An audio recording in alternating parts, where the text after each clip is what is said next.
New developments out of the UK as the country lifts its reporting restriction on English culture activist Tommy Robinson. One America's Jack Posobiec has sat down with conservative legal pundit Will Chamberlin to explain the UK's practice of restricting reporting on court cases. So Will, break down for me, if you can, this Tommy Robinson case, the fact that he was arrested and that apparently in the UK, you aren't even allowed to talk about it. Well, on Thursday of last week, Tommy was arrested in front of a courthouse in England. He was live streaming on Facebook about a grooming trial there.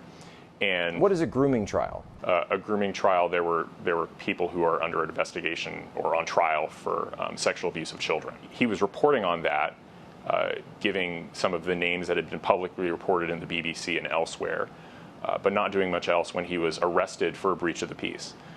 So he's out there, he's reporting, he's giving information that's already public. What was he doing that was a breach of the peace? Well, he probably wasn't breaching the peace, but he was in violation of a reporting restriction in the United Kingdom. Apparently, on the case he was talking about, there was a ban on anybody in the media or individuals even talking about the details of the case.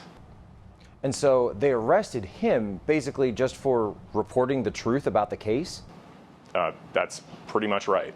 That's terrifying. So it wasn't necessarily the fact that he was at the courthouse. Could they have gone to his house? Did it matter where he was? Based on my reading of English law, yes. The reporting restriction applies to all media outlets. It doesn't matter where they are. If there's a reporting restriction on a case, you can't talk about it. But in the United Kingdom, they don't have a First Amendment, and they take the idea of maintaining the absolute sanctity of trials so seriously that they'll throw people in jail for contempt of court without a trial. So who determines that he's in contempt of the court? The judge. And who determines if the reporting is true and accurate? The judge. So pretty much the judge, the court in this case, has all the power here, and Tommy, as a reporter and as a citizen of the UK, has no rights whatsoever. Very few. What Tommy was doing was reporting on the case. They locked him up, and now there's also a restriction on even reporting on Tommy being arrested for this. There was for over the weekend. When the judge sentenced Tommy to prison, the judge also put a reporting restriction on his case. These restrictions on freedom of speech and freedom of the press are chilling. Are Reporters Without Borders, are there any international organizations calling for the release of Tommy or at least the revoking of this law? Well, there very few, as far as I can tell. Almost none of these major international organizations talked at all about Tommy's case or have mentioned how odious these reporting restrictions are.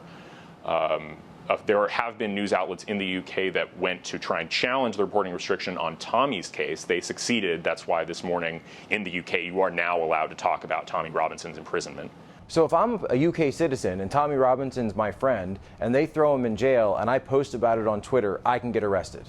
Based on my reading of UK law, you are at risk of being arrested for contempt of court. Absolutely chilling. And that's terrifying for anyone who believes in freedom of speech and who believes in the First Amendment. I agree. It's a travesty that these reporting restrictions were put in place in the first place, and the United Kingdom should seriously consider changing the way that they deal with trying to maintain the fairness of jury trials in ways that don't impinge on the liberty of their citizens to talk about things that are in the news.